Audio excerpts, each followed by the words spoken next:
Absolutely. I think it's a domino effect right now. I think we should absolutely commend the king, and we should commend the UK on how they've been handling the situation thus far. I can only relate in certain ways with how hard that would be to go up against one of your own relatives, specifically your brother. Um, but yes, I think we have a long way to go here. There are dominoes that need to continue to fall here. My sister named over 40 men in her depositions. I think she's case in point where she's proven to be a truth teller. She had no reason to lie. She came forward because she it was like the most basic level. She came forward because she wanted to protect the next generation, to inspire others to really realize that an ordinary girl can absolutely do extraordinary things. And she's proving that to the world today. So I hope that we take a closer look at Virginia's depositions. I think we should take a closer look at our survivor sisters and their depositions and what they've given already to our own government.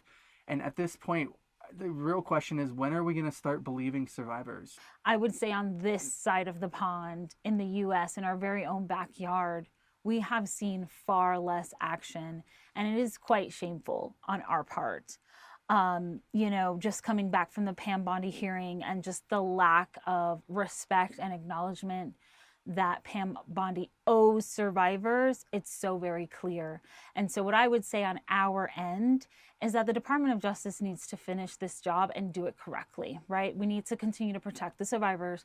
We need to unmask the co-conspirators and potential perpetrators.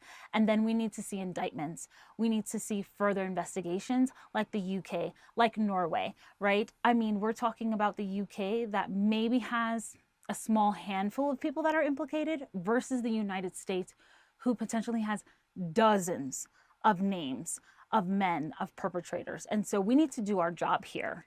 It's the least that we can do for her, right? She spent her entire life protecting her little brother, protecting her family, protecting everyone's children, future, protecting her survivor sisters. And there's this sense of obligation to her legacy, to her work, that, we're determined to see through. We're determined to pull her across that finish line.